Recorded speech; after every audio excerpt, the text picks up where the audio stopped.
Hello everyone, this is Aftab and welcome to great programming. तो आज की इस वीडियो में हम लेकर आए हैं जावास्क्रिप्ट के कुछ प्रोग्राम्स जो कि हम सोल्व करने वाले हैं। तो चलिए देखते हैं कौन कौन से प्रोग्राम्स हैं जो इस वीडियो के अंदर हम बनाने वाले हैं।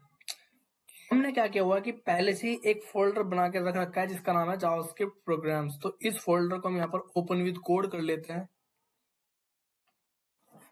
और इस फोल्डर के अंदर हमने एक फाइल पहले से ही ऑलरेडी बना के रख रखी है जिसका नाम है questions.txt, जिसके अंदर हमने कुछ प्रोग्राम्स लिख रखे हैं पहले से जो हम इस वीडियो के अंदर सॉल्व करने वाले हैं।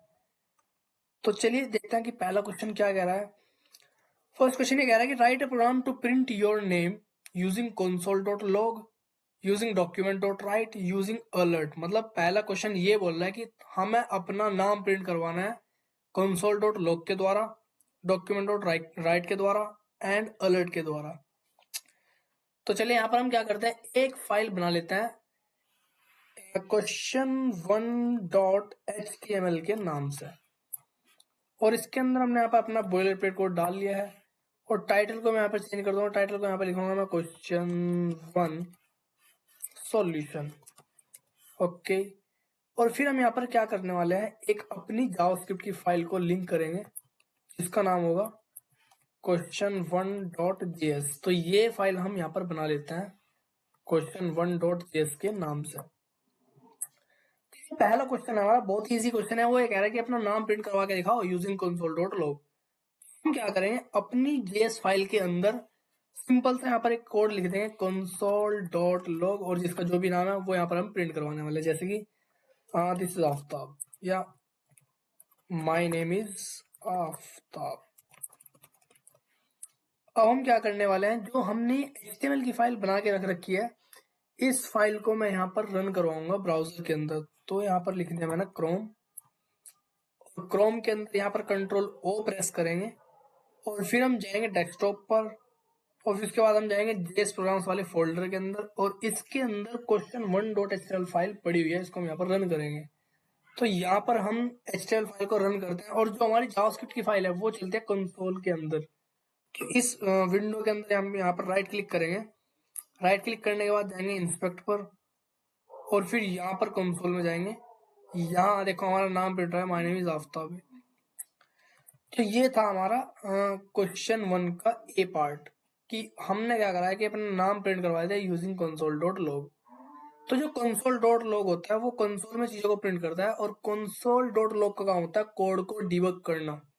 जब हम बहुत बड़े बड़े प्रोग्राम्स बनाते हैं और कभी हम जाके कि किसी कोड में हम फंस चुके हैं, उस कोड के अंदर क्या एरर है वो हम किस तरीके से सोल्व कर पाएंगे, तो वहां पर यूज करता है console.log का।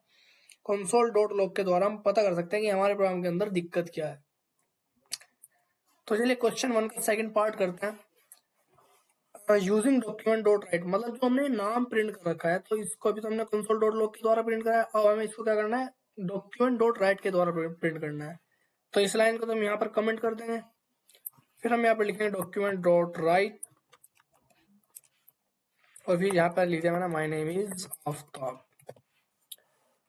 अब यहाँ पर मैं क्या करूँगा, इस प्रोग्राम को रिफ्रेश कर दूंगा। तो देखो हमारा जो नाम प्रिंट हुआ है ना इस बार, वो नाम जो प्रिंट हुआ है वो ब्राउजर के अंदर प्रिंट हुआ है। तो document.write का काम होता है चीजों को ब्राउजर में प्रिंट करना, console.log का काम होता है कंसोल में प्रिंट करना और document.write का काम होता है ब्राउजर के अंदर चीजों को शो कराना। तो अब चलते हैं फर्स्ट क्वेश्चन का थर्ड पार्ट, जो कि क्या कह रहा है कि नाम प्रिंट करके दिखाओ यूजिंग अलर्ट। तो हम क्या करते हैं, इस लाइन को भी कमेंट कर देते हैं, फिर हम यहाँ पर लिखेंगे अलर्ट और अलर्ट के अंदर भी मैं यहाँ पे यही कोड लिखूंगा माय नेम इज आफ्ताब और फिर मैं यहाँ पर रिफ्रेश करूंगा। तो अलर्ट में क्या होता है कि एक पॉपअप आता है ऊपर से और उस पॉपअप के अंदर हमारा नाम प्रिंट हो रहा है, देखो माय नेम इज आफ्ताब। तो यही है हमारा अलर्ट। तो फर्स्ट क्वेश्चन हमने यहाँ पर कंप्लीट कर चुका है। हम चलते हैं यहाँ पर सेकंड क्वेश्चन की तरफ। सेकंड क्वेश्चन ये कह रहा है कि write a program to print sum of 10 and 20 on the console. मतलब कंसोल के ऊपर हमें दो नंबर का सम प्रिंट करवाना है। तो चलिए हम यहाँ पर क्या करते हैं, एक फाइल और बनाते हैं question2.html के नाम से, question2.html। इसके अंदर हम अपनी बॉयलर प्लेट कोड ऐड कर लेते हैं और टाइटल को मैं यहाँ पर लिखूंगा question2 सॉल्यूशन। और फिर हम यहाँ पर क्या करेंगे, इस बार स्क्रिप्ट डॉट जेएस नहीं लगाते हम, मतलब हम यहाँ पर क्या करते हैं, अब हम क्या करते हैं, स्क्रिप्ट टू डॉट जेएस नहीं क्रिएट करेंगे, हम यहाँ पर ही अपना जावास्क्रिप्ट का कोड लिखने वाले हैं। इसके अंदर भी लगा सकते हैं हम जावास्क्रिप्ट का कोड। अभी पहले क्वेश्चन में हमने क्या किया था कि क्वेश्चन वन डॉट एचटीएमएल बनाई थी और क्वेश्चन वन डॉट जेएस बनाई थी, और फिर हमने क्वेश्चन वन डॉट एचटीएमएल के अंदर अपनी question one dot JS file को यहाँ पर लिंक कर लिया था। इस बार हम ऐसा करने नहीं वाले। इस बार हम क्या करेंगे कि हमने क्वेश्चन टू डॉट एचटीएमएल बनाई है, उसके अंदर ही हम जावास्क्रिप्ट का कोड लिखने वाले हैं। तो स्क्रिप्ट टैग लगाओ और यहीं पर अपना जावास्क्रिप्ट का कोड लिखना शुरू कर दो। तो क्वेश्चन टू क्या कह रहा था कि दो नंबर का सम प्रिंट करो कंसोल के ऊपर 10 एंड 20 का। तो हम यहाँ पर क्या करेंगे, हम लिखेंगे let a is equal to 10, let b is equal to 20, let c is equal to a plus b, और फिर कंसोल के अंदर लिखेंगे हम console dot log the sum is equal to comma c। तो देखते हैं कि ये हमारा प्रोग्राम वर्क कर रहा है कि नहीं। तो हम यहाँ पर क्वेश्चन वन डॉट एचटीएमएल को तो चलाने नहीं वाले, यहाँ पर हम चलाने वाले हैं क्वेश्चन टू डॉट एचटीएमएल वाली फाइल को। तो यहाँ पर कंट्रोल ओ प्रेस करेंगे और question to dot HTML file को यहाँ पर रन कर देंगे, और फिर यहाँ पर राइट क्लिक करके इंस्पेक्ट, और फिर जाएंगे कंसोल के अंदर। तो देखो वहां पर दो नंबर का सम प्रिंट हो रहा है हमारे सामने। ओके, तो सेकंड क्वेश्चन भी हमने कंप्लीट कर लिया है। अब हम चलते हैं थर्ड क्वेश्चन की तरफ। तो क्वेश्चन 3 क्या करना है, write a program to input two numbers from the user and print their sum. मतलब इस क्वेश्चन के अंदर हमें क्या करना है कि जो हमने नंबर यहाँ पर सेकंड क्वेश्चन में हमने क्या किया कि दो वेरिएबल लिए हमने और वेरिएबल की वैल्यू देके और वहां पर हमने सम करा दिया। थर्ड क्वेश्चन ये कह रहा है कि जो तुमने दो नंबर इनपुट करने वो यूजर से इनपुट करने, मतलब प्रोग्राम के रन टाइम पे वैल्यू यूजर टाइप करेगा और उन वैल्यू को हमें सम करके दिखाना है। तो चलिए सोल्व करते हैं। तो हम यहाँ पर question three dot HTML create करेंगे और इसके अंदर बॉयलरप्लेट कोड, और टाइटल को मैं यहाँ पे चेंज करूंगा क्वेश्चन थ्री सॉल्यूशन। और सेकंड क्वेश्चन की ही तरह यहाँ पर भी हम कोई जावास्क्रिप्ट की फाइल नहीं बनाने वाले, अपना स्क्रिप्ट टैग लगाओ और इसके अंदर ही जावास्क्रिप्ट का कोड लिखना शुरू कर दो। तो तीसरे क्वेश्चन में क्या करना है कि हमें दो नंबर इनपुट करवाना है और उनका हमें सम प्रिंट कराना है। तो इनपुट कराने के लिए यहाँ पे होता है प्रॉम्प्ट फंक्शन। प्रॉम्प्ट के अंदर लिखा मैंने एंटर फर्स्ट नंबर, और यहाँ पर जो नंबर इनपुट करेंगे वो हम ए वेरिएबल के अंदर ले लेंगे, और फिर let B is equal to prompt enter second number, और फिर let C is equal to A plus B and console dot log the sum is equal to comma C. तो ये जो प्रॉम्प्ट फंक्शन होता है इसका काम है वैल्यू को रन टाइम पर इनपुट करवाना। तो अब यहाँ पर हम ब्राउजर के अंदर कौन सी फाइल चलाएंगे, क्वेश्चन थ्री डॉट एचटीएमएल। तो क्वेश्चन थ्री डॉट एचटीएमएल को चलाओ। तो यहाँ पर पॉपअप बॉक्स आ रहा है जो कि प्रॉम्प्ट के द्वारा आ रहा है। यहाँ पर वो कह रहा है कि एंटर करो फर्स्ट नंबर। तो हमने यहाँ पर करा 10। फिर जैसे मैं ओके पे क्लिक करूंगा तो वो पूछेगा हमसे कि सेकंड नंबर एंटर करो। अब यहाँ पर मैंने दे दिया 20। अब जैसे मैं यहाँ पर ओके पे क्लिक करूंगा तो हमारा सम प्रिंट हो जाएगा। हाँ, तो सम क्या प्रिंट हो रहा है 1020, जो कि गलत है। भाई हमने दो नंबर डाले 10 और 20, तो 10 और 20 का सम कितना होगा 30, और यहाँ पर क्या रहा है 1020। तो ये इसीलिए आ रहा है क्योंकि जो ये प्रॉम्प्ट फंक्शन होता है ये वैल्यू को स्ट्रिंग फॉर्म में गेट करता है। तो प्रॉम्प्ट फंक्शन ने जो वैल्यू स्ट्रिंग फॉर्म में गेट करी है उसको हम क्या करेंगे, उसको हम इंटीजर में कन्वर्ट करवाएंगे। तो यहाँ पर लिखेंगे हम पार्स इंट, और पार्स इंट के अंदर प्रॉम्प्ट, और इसी तरीके से हम यहाँ पर लिखेंगे ये वाला प्रॉम्प्ट भी हम लिख देंगे पार्स इंट के अंदर। तो प्रॉम्प्ट फंक्शन जो भी वैल्यू इनपुट करवा रहा है स्ट्रिंग फॉर्म में, पार्स इंट उसको क्या करेगा इंटीजर में कन्वर्ट करवा के पहले वैल्यू ए को दे देगा। और फिर सेकंड लाइन में भी ऐसे हो रहा है कि दूसरा नंबर इनपुट करवाओ, तो प्रॉम्प्ट फंक्शन दूसरा नंबर भी स्ट्रिंग फॉर्म में इनपुट करवाएगा। तो पार्सेंट उसको क्या करेगा इंटीजर में कन्वर्ट करके बी को दे देगा। फिर सी के अंदर हमने दोनों को जोड़ दिया है और फिर हमने प्रिंट करवा दिया। अब देखो यहाँ पर इसको चलाते हैं, रिफ्रेश करते हैं। यहाँ पर फर्स्ट नंबर पूछ रहा है, मैंने कहा 10 और ओके पे क्लिक कर दो।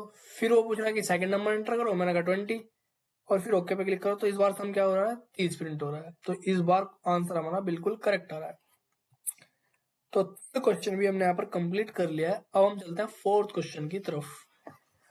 फोर्थ क्वेश्चन ये कह रहा है कि write a program to input length and breadth calculate area of rectangle. मतलब लेंथ इनपुट करवानी है यूजर से और ब्रेथ इनपुट करवानी है और हमें एरिया ऑफ रेक्टेंगल निकालना। बहुत ही इजी क्वेश्चन है। जिस तरीके से हमने थर्ड क्वेश्चन करा है कुछ इस तरीके से करवाना है इसको। तो यहाँ पर हम क्वेश्चन 4.html फाइल एक बना लेते हैं। इसके अंदर बॉयलरप्लेट कोड डॉक्यूमेंट की जगह पे यहाँ पर हम टाइटल कर देंगे क्वेश्चन 4 सॉल्यूशन और फिर उसके बाद हम बॉडी के अंदर स्क्रिप्ट टैग लगाते हैं और इसके अंदर हम सबसे पहले लेंथ इनपुट करवाएंगे। Let length is equal to parseInt prompt enter the length. सबसे पहले लेंथ इनपुट करवानी है ना, तो ये लेंथ इनपुट करवा ली और इसी तरीके से हम इनपुट कराएंगे breadth. Let breadth is equal to parseInt prompt enter the breadth और फिर उसके बाद हम एरिया निकाल देंगे। Let area is equal to length into breadth. ये तो होता है ना फॉर्मूला एरिया ऑफ रेक्टेंगल का। और फिर उसके बाद हम एरिया निकालने के बाद एरिया को प्रिंट करवा देंगे console dot log area of rectangle is equal to comma area हमारा वेरिएबल। अब हम ब्राउजर के अंदर क्वेश्चन 4 वाली फाइल को एग्जीक्यूट करेंगे। तो कंट्रोल+O क्वेश्चन 4.html और यहाँ पर वो पूछ रहा है कि लेंथ एंटर करो। मैंने कहा यहाँ पर 5। उसके बाद मैंने ओके पे क्लिक कर दिया। उसके बाद वो पूछ रहा है कि ब्रेथ एंटर करो। मैंने कहा यहाँ पर 4। तो जैसे मैं ओके पे क्लिक करूंगा तो एरिया ऑफ रेक्टेंगल हमारा 20 प्रिंट हो जाएगा। देखो हो रहा है ना। तो ये क्वेश्चन भी हमने कंप्लीट कर लिया है। अब हम चलते हैं नेक्स्ट क्वेश्चन की तरफ जो कि है क्वेश्चन नंबर 5। क्वेश्चन नंबर 5 क्या कह रहा है? Write a program for swapping of 2 numbers. मतलब हमें 2 नंबर इनपुट करवा के उनकी स्वैपिंग करानी है। स्वैपिंग का मतलब होता है नंबर चेंज करना। अब मान के चलो यूजर ने पहला नंबर दिया है a=5 और दूसरा नंबर दिया है b=4। मतलब ए के अंदर यूजर ने 5 नंबर दे दिया और बी के अंदर यूजर ने 4 नंबर दे दिया। तो स्वैपिंग का मतलब होता है इंटरचेंज करना। मतलब ए के अंदर तो वैल्यू डाल दो बी की और बी के अंदर वैल्यू डाल दो ए की। तो ये होती है स्वैपिंग। तो कुछ इस तरीके से हमें काम करके दिखाना है। तो चलिए यहाँ पर एक फाइल बना लेते हैं क्वेश्चन 5.html। यहाँ पर बॉयलरप्लेट कोड और टाइटल को चेंज करेंगे क्वेश्चन 5 सॉल्यूशन। देन हम यहाँ पर स्क्रिप्ट टैग लगाने वाले हैं। सबसे पहले तो 2 नंबर इनपुट करो। Let is equal to parseInt prompt enter first number. यहाँ पर लिखते हैं enter value of A. Let B is equal to parseInt prompt enter value of B. तो 2 नंबर हमने इनपुट करवा लिया। अब इनकी हमें स्वैपिंग करानी है। तो स्वैपिंग के लिए लॉजिक लिखते हैं let C is equal to A is equal to B और B is equal to C. तो ये होता है स्वैपिंग का लॉजिक। अभी मैं यहाँ पर समझाऊंगा आपको। और उसके बाद हम यहाँ पर लिखे हैं console dot log after swapping फिर console dot log a is equal to a और console dot log b is equal to B.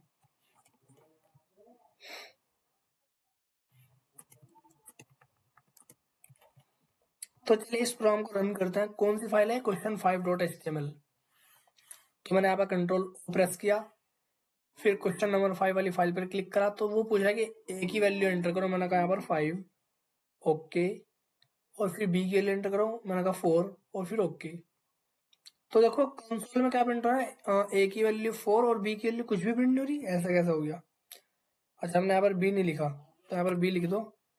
अब इस फॉर्म को चलाओ। ए की वैल्यू 5 बी की वैल्यू 4 और आंसर प्रिंट हो रहा है ए की वैल्यू 4 बी की वैल्यू 5 जो कि बिल्कुल सही प्रिंट हो रही है। स्वैपिंग हो चुकी।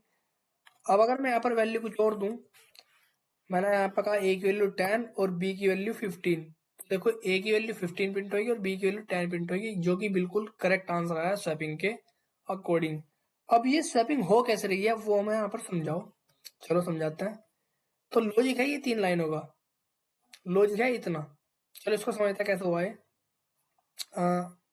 अभी मान के चलो यूजर ने ए की वैल्यू 5 दे दी रन टाइम पर और बी की वैल्यू 4 दे दी अभी हम सिर्फ एज्यूम कर रहे हैं कि मान लो ये वैल्यू यूजर ने दे दी एंटर करते वक्त।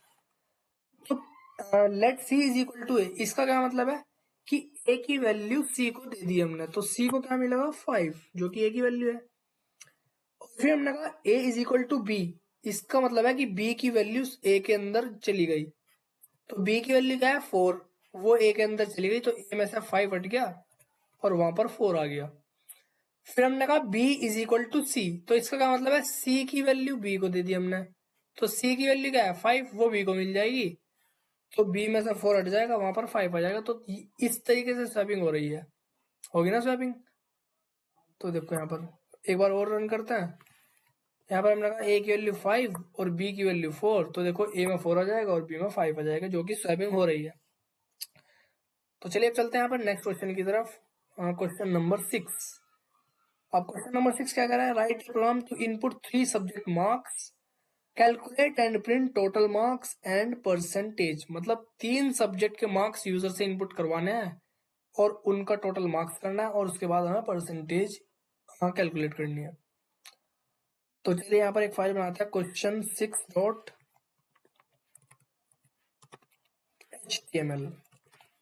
इसके अंदर बॉयलरप्लेट कोड और टाइटल यहाँ पर लिखे हैं क्वेश्चन 6 सॉल्यूशन। देन हम यहाँ पर अपना स्क्रिप्ट कोड लगाने, स्क्रिप्ट टैग लगाने वाले हैं बॉडी के अंदर, और फिर यहाँ पर हम क्या करेंगे 3 सब्जेक्ट के मार्क्स इनपुट करेंगे। Let Hindi is equal to Hindi marks, parsing from enter Hindi marks, और फिर let English marks is equal to parsing from enter English marks, और इसी तरीके से हम यहाँ पर करवा देते हैं मैथ्स के। Let maths marks is equal to parsing from enter maths marks. तो 3 सब्जेक्ट के मार्क्स हमने इनपुट करवा लिए हैं। अब इनका क्या करना है हमें, टोटल मार्क्स और परसेंटेज। तो let total marks is equal to, तीनों को जोड़ दो, Hindi marks plus English marks plus maths marks. तो तीनों को हमने यहाँ पर टोटल कर दिया, और फिर इसको यहाँ पर प्रिंट करवा दो कंसोल के अंदर। तो यहाँ पर लिखेंगे total marks is equal to total marks variable. तो 3 सब्जेक्ट के मार्क्स हमने सबसे पहले इनपुट कराए, और फिर उनको तीनों को जोड़ दिया और टोटल मार्क्स वाले वेरिएबल में हमने डाल दिया, और फिर हमने यहाँ पर टोटल मार्क्स को प्रिंट करवा दिया। अब हम यहाँ पर परसेंटेज निकालेंगे। परसेंटेज कैसे निकलती है, let percentage is equal to, जो भी टोटल मार्क्स हमारा निकल गया है उसको डिवाइड कर दो जितने नंबर ऑफ सब्जेक्ट हैं। तो 3 सब्जेक्ट हैं, तो टोटल मार्क्स को डिवाइड कर देंगे 3 से, और फिर हम यहाँ पर प्रिंट करवाने वाले हैं। तो console dot log percentage is equal to हमारा परसेंटेज वेरिएबल। तो ये था हमारा ये प्रोग्राम। इसको चलाकर देखते हैं। तो यहाँ पर हम अब कंट्रोल प्लस प्रेस करेंगे और फिर क्वेश्चन नंबर 6 को यहाँ पर एग्जीक्यूट करेंगे। वो कह रहा है कि हिंदी के मार्क्स डालो, हमने कहा यहाँ पर 70। फिर वो कह रहा है कि इंग्लिश के मार्क्स एंटर करो, हमने कहा यहाँ पर 80। और फिर वो कह रहा है कि मैथ्स के मार्क्स एंटर करो, तो हमने यहाँ पर कहा 90। और ओके पे जैसे क्लिक करा तो टोटल मार्क्स आ गए और परसेंटेज आ गई, जो कि बिल्कुल सही आ रही है। कैलकुलेशन कर लेना आप। तो अब चलते हैं नेक्स्ट क्वेश्चन की तरफ, जो कि है क्वेश्चन नंबर 7। तो क्वेश्चन नंबर 7 क्या है, write a program to calculate area of square. अब हमें 7 क्वेश्चन में वगैरह कि एरिया ऑफ स्क्वायर कैलकुलेट करके हमें दिखाना है। एरिया ऑफ स्क्वायर का फॉर्मूला होता है साइड का स्क्वायर। तो चलिए यहाँ पर एक फाइल बनाओ, क्वेश्चन 7.html, और इसके अंदर सबसे पहले बॉयलर प्लेट को डाल दो। टाइटल हम यहाँ पर लिखेंगे क्वेश्चन 7 सॉल्यूशन। फिर हम यहाँ पर स्क्रिप्ट टैग लगा देंगे, और इसके अंदर क्या निकालना है हमें, एरिया ऑफ स्क्वायर। हमें निकालना है एरिया ऑफ स्क्वायर। इसका फॉर्मूला होता है साइड इंटू साइड, ये इसका फॉर्मूला है। तो ये चीज हम कैलकुलेट करने वाले हैं इस वीडियो के अंदर, इस क्वेश्चन के अंदर। तो यहाँ पर हम सबसे पहले तो साइड इनपुट करेंगे। Let side is equal to parsing from enter value of side. Side की वैल्यू हमने इनपुट करा ली, उसके बाद हम एरिया निकाल देंगे। Let area of square is equal to side into side, और फिर उसके बाद हम एरिया ऑफ स्क्वायर को प्रिंट करवा देंगे। The area of square is equal to comma area of square variable. अब इसको चला दो यहाँ पर, कौन सी फाइल, क्वेश्चन नंबर 7। तो control plus O, control plus O question 7। तो यहाँ पर पूछ रहा है कि साइड की वैल्यू एंटर करो, हमने कहा 5। तो जैसे ही ओके पे क्लिक करेंगे तो हमारा एरिया ऑफ स्क्वायर कैलकुलेट होकर आ जाएगा 25। अगर मैं यहाँ पर वैल्यू दूँ 3 तो आंसर आएगा 9। अगर मैं यहाँ पर वैल्यू दूँ 7 तो आंसर आएगा 49। तो बिल्कुल सही आ रहा है। चलिए नेक्स्ट क्वेश्चन की तरफ। तो नेक्स्ट क्वेश्चन है write program to calculate area of circle. Area of circle का फॉर्मूला होता है पाई आर स्क्वायर। तो जब चलिए इसको सोल्व करते हैं। क्वेश्चन 8.html फाइल बना लो, इसके अंदर बॉयलर प्लेट कोड, फिर यहाँ पर टाइटल को हम चेंज कर देंगे क्वेश्चन 8 सॉल्यूशन। फिर हम यहाँ पर स्क्रिप्ट टैग लगा देंगे। तो इस क्वेश्चन के अंदर क्या निकालना है, एरिया ऑफ सर्किल, इसका फॉर्मूला होता है पाई आर स्क्वायर, पाई की वैल्यू इंटू आर, ये इसका फॉर्मूला है। तो अब हम निकालने वाले हैं एरिया ऑफ सर्किल। तो सबसे पहले तो हम यहाँ पर रेडियस इनपुट करेंगे, क्योंकि रेडियस चाहिए ना एरिया ऑफ सर्किल निकालने के लिए, रेडियस चाहिए होती है। तो रेडियस इनपुट करेंगे, यहाँ पर हम लिखेंगे parse in from enter the radius. उसके बाद हम यहाँ पर एरिया निकाल देंगे, let area of circle is equal to pi की वैल्यू इंटू रेडियस, यही फॉर्मूला होता है ना। उसके बाद हम एरिया ऑफ सर्किल को प्रिंट करवा देंगे, the area of circle is equal to comma area of circle variable. अब इस फाइल को हम यहाँ पर एग्जीक्यूट करेंगे क्वेश्चन 8। तो क्वेश्चन 8.html को रन करा दो। यहाँ पर सबसे पहले पूछ रहा है कि रेडियस की वैल्यू एंटर करो, हमने कहा यहाँ पर 3। तो ओके पे क्लिक करते ही एरिया ऑफ सर्किल निकल कर जाएगा। अगर मैं दोबारा रन करूँ, इस बार मैंने वैल्यू दे दी 5, तो उसके हिसाब से आंसर निकल कर आ जाएगा। तो ये क्वेश्चन भी हमने कर लिया। अब हम चलते हैं नेक्स्ट क्वेश्चन की तरफ, जो कि हमारा लास्ट क्वेश्चन है। और लास्ट क्वेश्चन ये कह रहा है कि write a program to input quantity and prices of a product, find out total amount. मतलब हम मान के चलो किसी मार्केट के अंदर गए और वहां से कुछ खरीद कर लाए। अब मान लो हम यहाँ पर क्लॉथ की मार्केट के अंदर गए और वहां पर हमने 2 पैंट खरीद ली, और एक पैंट का जो प्राइस है वो है मान लो 500। हम मार्केट के अंदर गए, वहां से क्या खरीदा हमने, पैंट, कितनी, 2। और एक पैंट का जो प्राइस है वो कितना है, वो है 500। तो टोटल अमाउंट कितनी हुई हमारी, टोटल अमाउंट हुई हमारी 1000।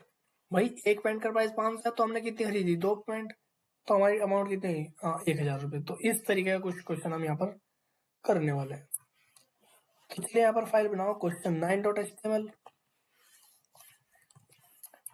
सबसे पहले यहाँ पर इनपुट करेंगे let quantity is equal to urgent. तो यहाँ पर लगाओ प्रॉम्प्ट।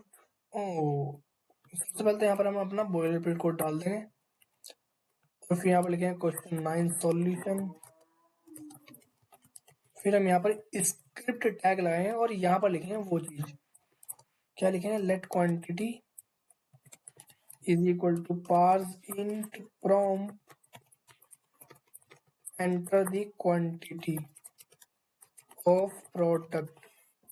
फिर उसके बाद हम प्राइस इनपुट करेंगे, let price is equal to parse int from enter the product price. तो हमने क्वांटिटी इनपुट करा ली कि कितनी क्वांटिटी हम खरीद कर लाए, और उसका प्राइस क्या है वो भी हमने इनपुट करवा लिया। और फिर हम निकाल देंगे टोटल अमाउंट। कैसे निकलेगी, वो क्वांटिटी जो भी है उसकी मल्टीप्लाई कर दो प्राइस से, और फिर हम यहाँ पर प्रिंट करवा देंगे total amount is equal to हमारा वेरिएबल, टोटल अमाउंट। तो अब हम यहाँ पर इसको रन करवा देंगे। कौन सी फाइल को? क्वेश्चन 9 वाली फाइल को यहाँ पर एग्जीक्यूट करा दो। वो पूछ रहा है कि कितनी क्वांटिटी है, हमने कहा जी 2। फिर ओके पे क्लिक किया, क्या प्राइस है, हमने कहा जी 500, और ओके पे क्लिक करते यहाँ पर आंसर आ जाएगा, देखो 1000। अब मान के चलो मैं यहाँ पे फिर से रिफ्रेश कर दिया मैंने, हमने कहा हमारे पास 3 क्वांटिटी है और ओके पे क्लिक करा, उसका प्राइस कितना है, मान लो यहाँ पर 1000, तो आंसर आएगा 3000।